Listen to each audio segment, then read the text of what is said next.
If you love Push Black's Black History Year, you'll love our newest podcast called 2 Minute Black History.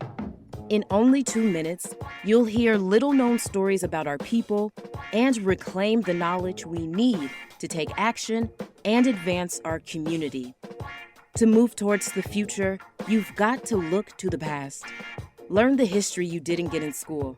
Tune in to 2 Minute Black History every Tuesday through Friday, right on the Black History Year feed and wherever you listen to podcasts.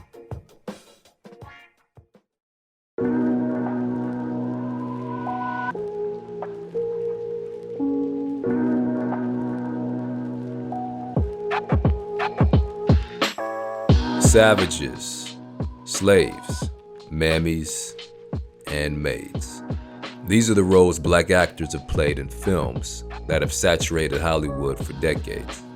But the beauty of Blackness and breadth of Black life stretch far beyond these limiting depictions. This is why Black media matters. When we tell our own stories, we challenge the stigmas and stereotypes that have been perpetuated for too long. We shift the ways we see ourselves. We tell the truth of who we are and expand the possibilities for what can be. This is Jay from Push Black, and you're listening to Black History Year. In the early 20th century, the first great Black filmmaker, Oscar Micheaux, wrote, produced, cast, and directed feature films that highlighted our lives in beautiful sepia tones and provided powerful social commentary. Then came the 70s revolution of urban dramas and comedies, which surged as the launchpad for gritty hip-hop action pieces and soulful family romance films of the 80s and 90s. Today, the Black experience is the face of billion-dollar movie franchises and multiple award-winning and groundbreaking series. Black people all around the globe are claiming the rights to our culture and our heritage and streaming our stories across the planet. Is this a Black renaissance, or is it just dues being paid? Our guest today can speak to that. Maori Holmes is the founder and creative director of the BlackStar Film Festival.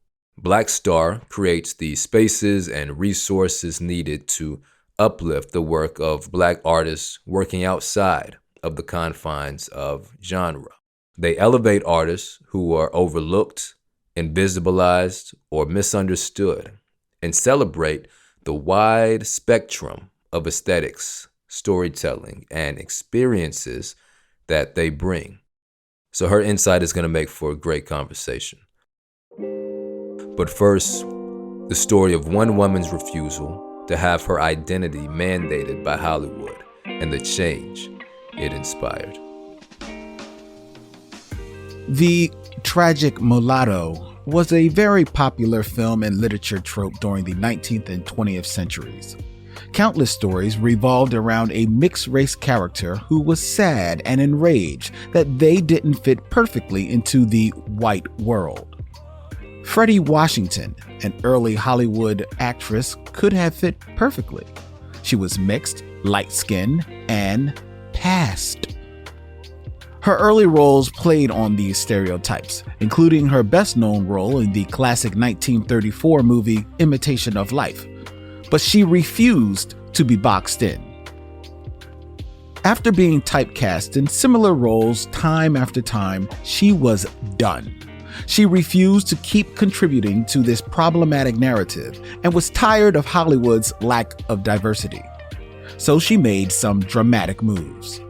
She got involved with the Harlem Renaissance and the early civil rights movement and helped co-found the Negro Actors Guild of America, her first steps in changing the system. The Guild was powerful in speaking out against the lack of compelling Black roles in Hollywood and how damaging racist stereotypes could be. Washington's experience navigating that issue empowered the organization with authority in its critiques. Hollywood still has a long way to go when it comes to representation, but the Guild was a powerful start. Freddie Washington showed that we don't have to contain our Blackness or conform to white perceptions of us to be successful. Maori, what does Black liberation look like to you? That's an interesting question. I was just listening to another podcast yesterday that was thinking about Robin D.G. Kelley and Freedom Dreams and thinking about the difference between emancipation and freedom. And I feel like liberation is also somewhere on that spectrum between those things. And for me, I think Black liberation is the ability for Black people worldwide to be able to have an existence that is not defined by outward forces or external forces, that isn't reflecting colonialism, isn't reflecting racism, that is self-determined and enables freedom of movement, freedom to make decisions that will benefit one's life and family and well-being, that are resourced and whole is the word that comes up that feels a little vague, but just having the capacity to do those things without a kind of external gaze or consideration. I think that external gaze part is huge. Like, most of us don't know what life looks like outside of that. So even if we imagine liberation, unfortunately, it's often still in the context of that. So I appreciate that. To dig deeper, tell me about how your work contributes to getting us closer to that vision of Black liberation that you share. Well, I hope that my work is helping to shift how we see ourselves. I really believe that the mediated image really impacts how we think about ourselves, how we view ourselves, what decisions we make about our families, how we choose to party, how we choose to celebrate, how we choose to love. And for so long, the images that we were given were not diverse. They were not inclusive. They were not supportive of what we need for well-being. And so I'm really interested in making space for different representation. I'm interested in making space for more radical representation. And so I hope that by making space for those things to add to what is in the mainstream, not everything in the mainstream is bad, but to add more to that, I hope that I'm adding to the possibilities of liberation, because you can't have it if you can't imagine it. So this idea that for so long, our images have been controlled by those that are outside of our communities and probably and definitely seek to serve their interests over our interests. I think that's something that I think about constantly. I'm curious if you could take us back to your experience with media. How have you seen media shape you over the years and your perception of yourself and your community? I'm laughing because just last night I participated in a film screening of a film I made 17 years ago. And watching that film and this documentation of the early 2000s, it was my film and a film by another artist named Byron Hurt.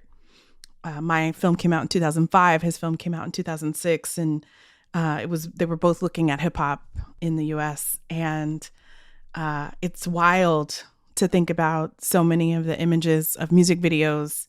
And I think about the different points in my life that have been shaped by television programs. You know, The Cosby Show had a deep impact on me and what I expected my future family to look like. It sent me to an HBCU, through a different world. And I think about, I would just watch music videos for hours and hours and hours. And I think about my visual references as a maker, and later on, the ways in which I wanted to adorn myself, or even the religions I was interested in based on sort of hip hop music videos and the content therein. And also, I think even moving a little bit forward, I think all of us changed our expectations of, sort of grandeur based on, I really think about the early to mid 90s and the sort of Diddy era and the just explosion in references to many, many things that shifted what people's expectations were for the ways in which they could enjoy themselves. And maybe because I was in college at that time, I just remember having like a very visceral impact with like parties completely changed to look like these settings. And I think they continue to do that. But those are the things that come to mind immediately for me. But I continue to be impacted by things that I watch, films that have come through BlackStar, television that I'm watching on a weekly basis, just always sort of finding things and responding to them, relating, sometimes not relating. Are there any ideas that picked up through media in the past that have either, you like, okay, I'm keeping this with me, or I got to get rid of that? I grew up with just my mother and definitely saw the Huxtables and thought about what I thought a family should look like, and felt shame about the one that I had, and also a deep longing for one that I wanted based on this 7 years, I think it was 7 seasons of watching this family navigate the world, and also what I thought a partnership looked like, and what the status should be of the people in that partnership in terms of professional life and, having a bunch of kids. Like all of that is so much of that comes from watching that show and loving that show. And similarly, I don't think I would have attended Howard if it hadn't been for A Different World. My family's from California, and my grandfather did go to Tuskegee, but my parents didn't. And so it wasn't like HBCUs were a conversation in my household. But I was very, very committed and interested in it, in large part due to that show. I mean, there was also a lot of talk in the 90s. We had the T-shirts about the HBCUs and all of that. But I mean, I think that even came from that as well. So I think the trajectory of my life was shaped by expectations made based on media that was informing to me, media that I was informed by. But I also think some of the things that came up last night at this film screening, and I don't feel this way today, but I remember early on thinking about the appearance of women in music videos, in hip hop music videos, and, maybe rock to some extent as well, and trying not to look like that, and having a real judgment around not appearing to be someone who would be disrespected before I sort of changed my mind. I mean, now I feel like you'll be disrespected no matter what you're wearing, but I have less judgment around that. But I think earlier on when I was younger, being really shaped by what I saw as a real line between acceptability, I would say, or not acceptability, I guess respectability, with regard to appearance. It's amazing how certain images shape our perception and our actions. A lot of times it's easy to think that, at least to the casual consumer, that media exists in a vacuum and it's just something we watch or consume for entertainment, but aren't really aware of how much it affects the choices that we make. So I appreciate you sharing that. And some of those choices you referred to in terms of family and college is interesting because those are images that were curated, intentionally put into the airwaves for us to consume as Black folks. They were curated. So how do you view your role as a curator when it comes to selecting certain types of images over others, perhaps? I definitely think critically and take that role seriously, and have programmed things that might not be my taste, my personal taste, but they're things that I think the public needs to see. For instance, selecting a romantic comedy that has a dark-skinned woman with dreads as the center of the film, because that's not something we see enough, right?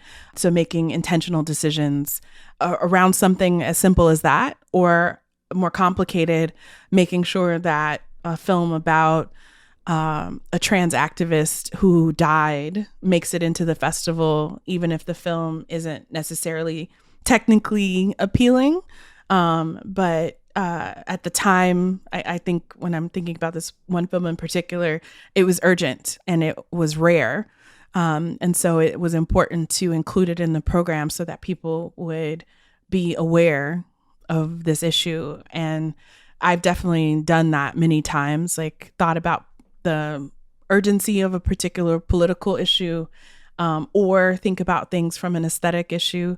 And it's always a balance between those things because of the ways in which we take in media. So you're speaking a lot about diverse representation even within our community, which is very powerful. And looking broadly, right, there has been for years now conversations around representation. When it comes to representation, what are the challenges and opportunities, let's say, that exist when it comes to this idea of representation in, let's say, Hollywood specifically? That's a difficult one because I think depending on who you are and your position, for some Black people, we have not seen enough representation. And so we still crave it, no matter its form. And some other people, perhaps more exposed or exposed to more kinds of media, are interested in going beyond representation. I do think of marginalized people in this country, there's more opportunities for representation of Black people than other groups. And so one of the things that I've been interested in with the work that I do is going beyond representation. I'm interested in a diversity of imagery. I'm interested in a kind of technical excellence. I'm interested in social justice as a political framework. I'm interested in showing us in a global context, not only thinking about ourselves in the US, but thinking about ourselves as Black people in the diaspora in a global framework. And I'm also really interested in breaking the form of film anyway. Something we talk about a lot at BlackStar is the ways in which Black people broke jazz, in a good way, right? Like we have mastered that and remixed it and, really taken the form to somewhere people never even thought was possible. We haven't done that with film. We've done it with sports, right? Particularly like basketball, or you can see it in fashion and you can see it in hair and you can see it with food.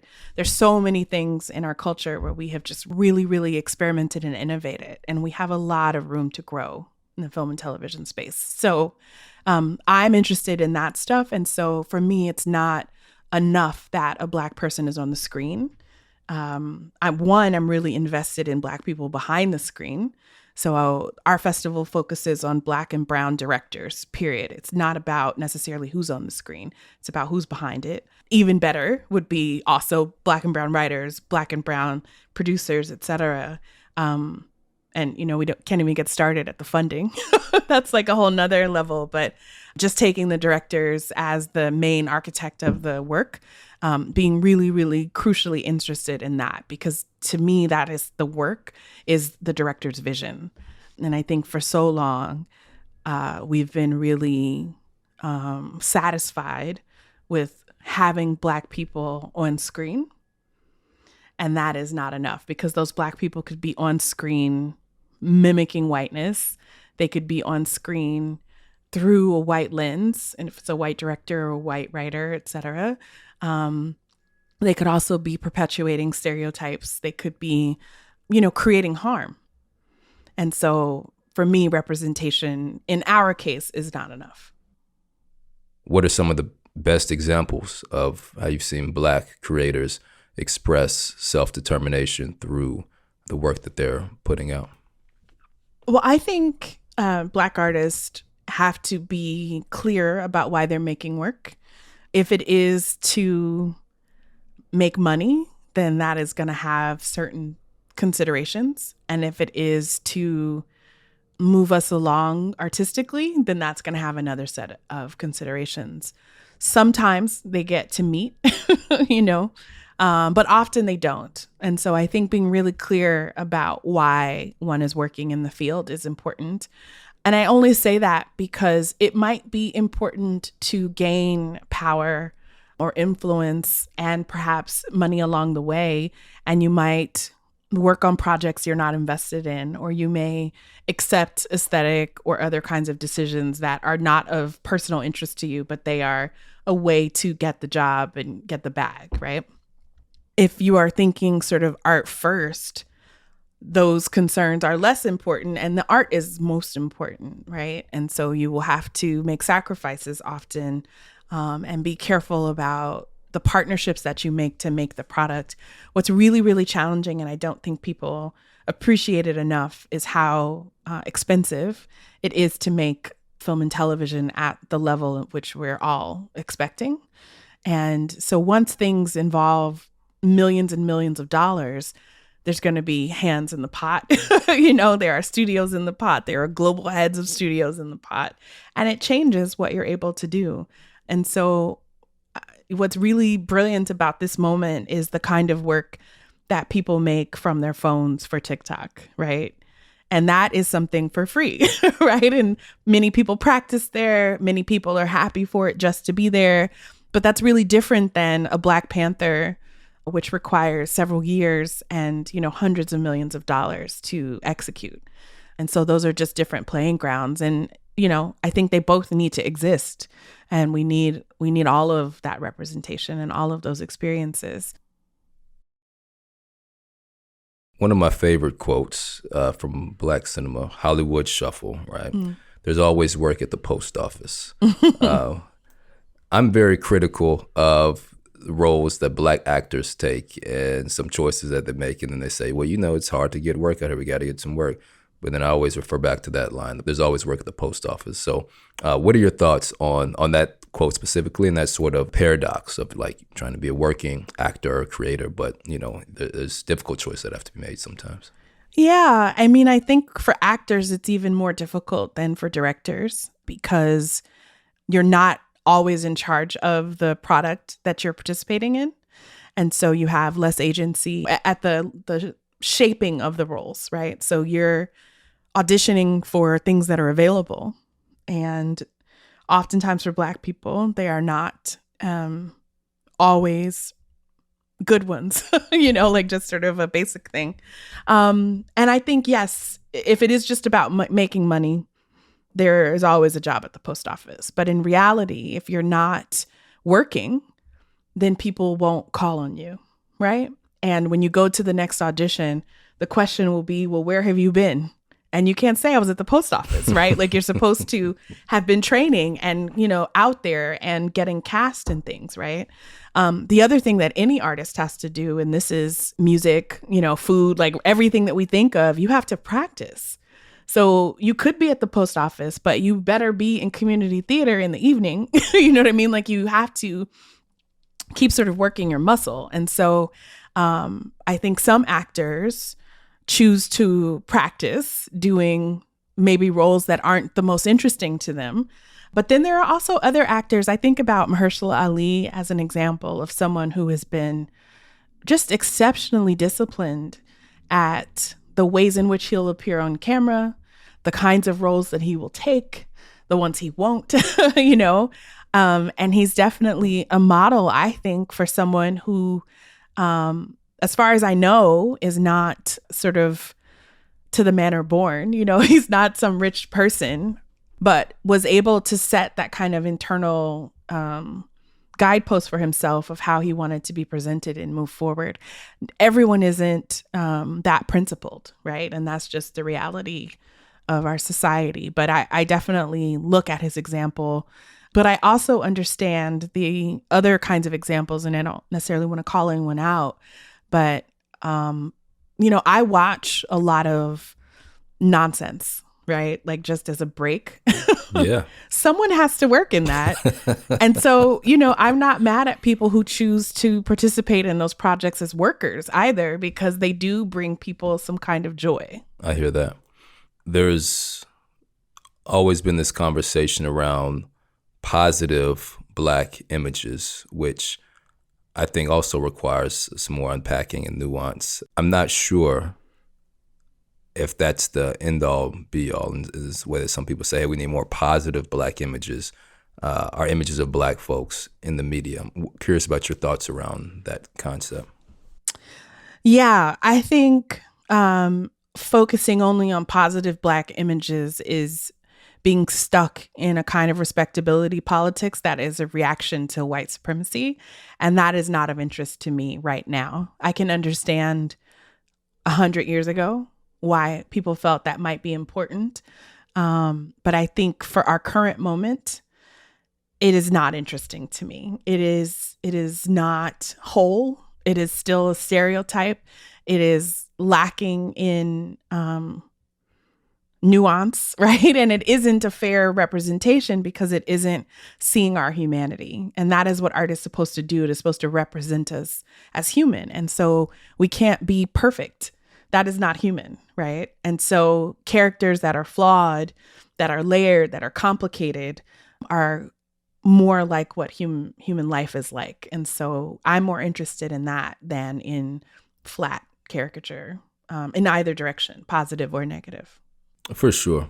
I can agree with that. And I personally think comes down to who's telling the story too, because it's, there's some very popular shows out there that I'd say aren't necessarily positive images, but they may be somebody's reality, but I don't think they come from our community. There's a certain way to do it where you can tell there's a hand in it that is authentic and is trying to say something, but sometimes it's, folks outside our community trying to make money from it.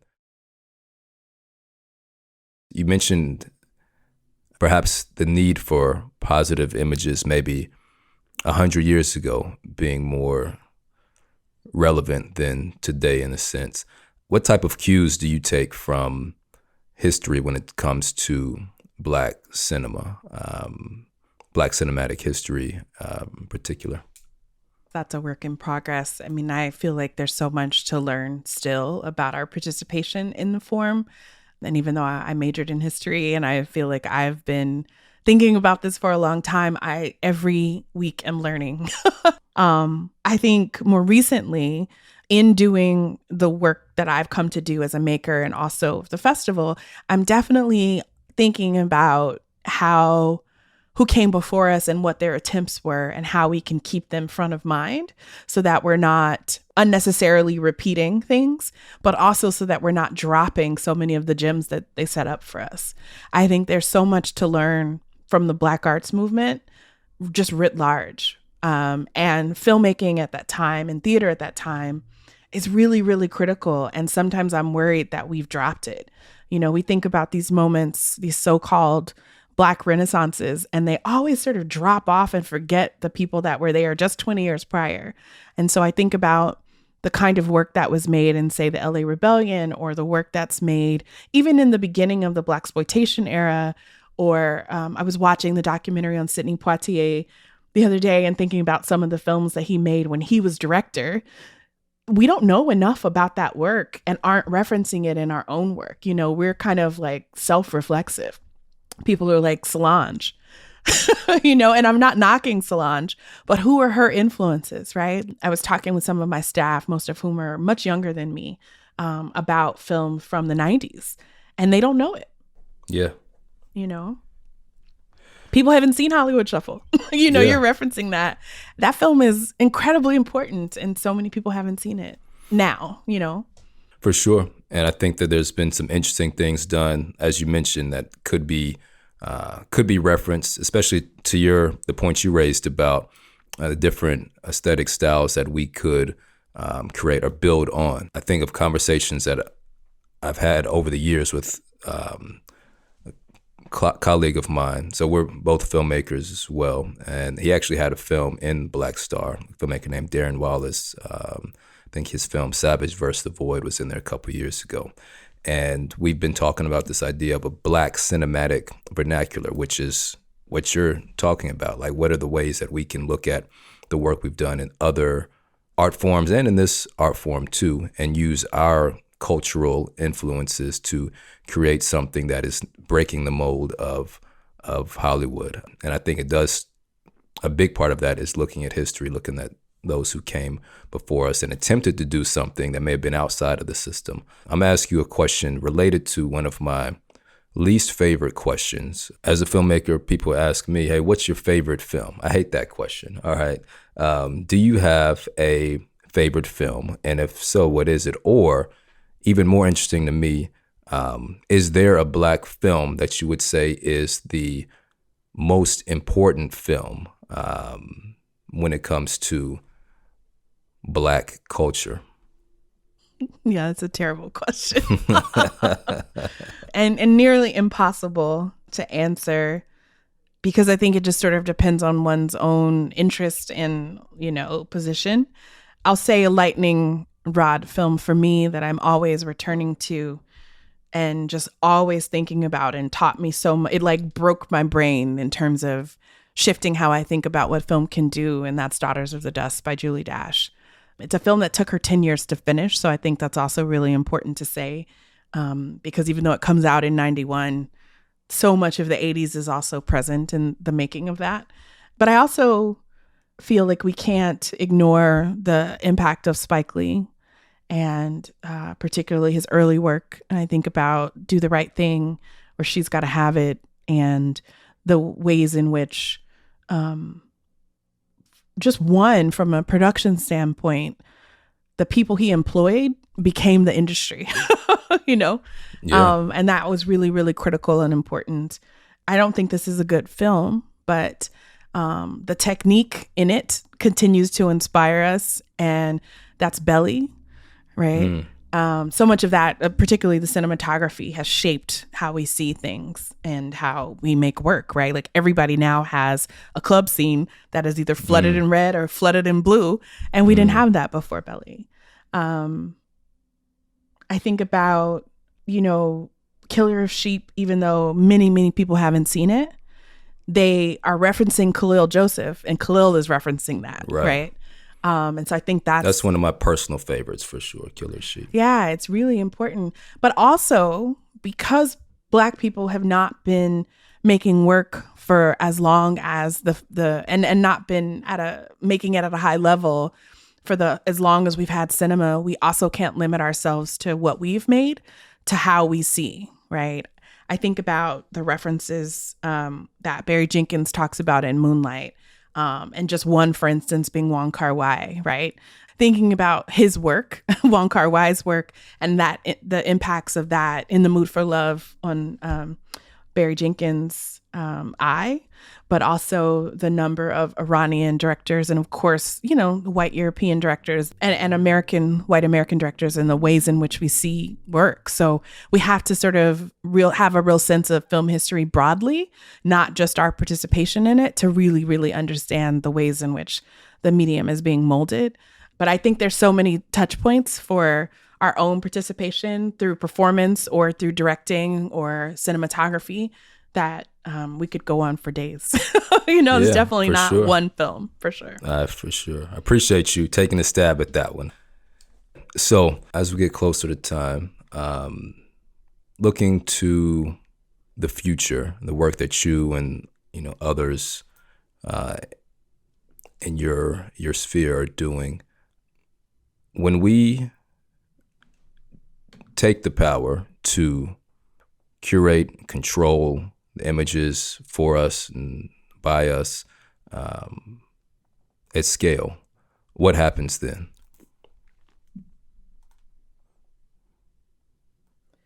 Gosh, I mean, that's, I think I'm a little cynical. And so I'm trying to imagine that happening and not being co-opted. I mean, it could just be transformative if we were putting forth images of, like, let's just start with Black love, right? And putting forth images of cohesion. I was watching Yvonne Orji's HBO special, and she's, child of immigrants from Nigeria. Her parents were together, and she talks about how her brother thinks he's Tupac, and he talks about this, being this orphan.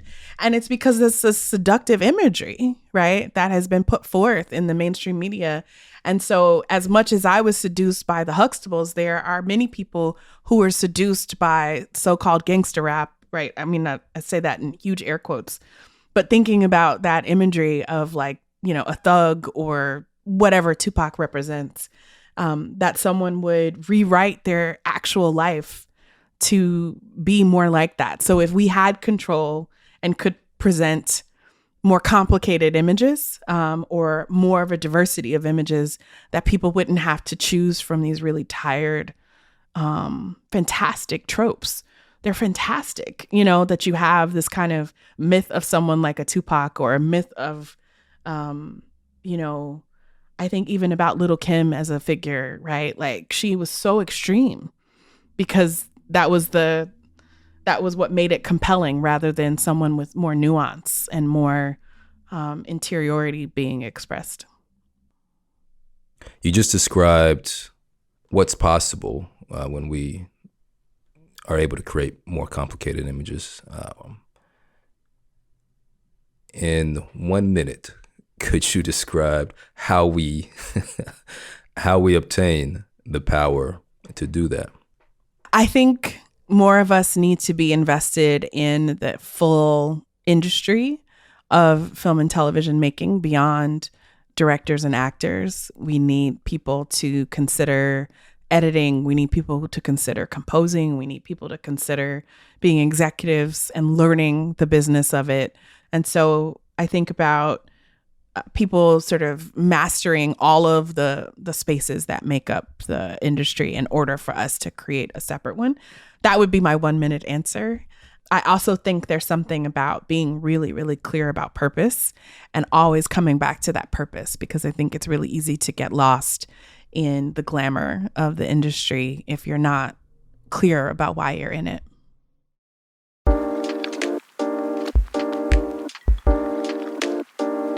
One final quick one. May or may not keep this one, but Spook Who Sat by the Door, underrated or overrated? Underrated. Thank you. All right. That's all I need to hear. All right. Maori, appreciate you joining us on Black History Year today. It's been great speaking with you. Thank you so much for having me. That was Maori Holmes of the BlackStar Film Festival and BlackStar Projects.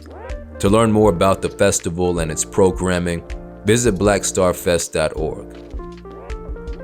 At Push Black, we agree with Marcus Garvey when he said, "A people without knowledge of their past, history, origin, and culture is like a tree without roots." And I'm guessing you probably feel like that's important too. I mean, you're here at the end of a podcast about Black history.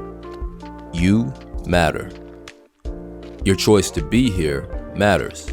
It lets us know that you value this work. And you make Push Black happen with your contributions at blackhistoryyear.com. Most folks do $5 or $10 a month, but really everything makes a difference. Thank you for supporting the work.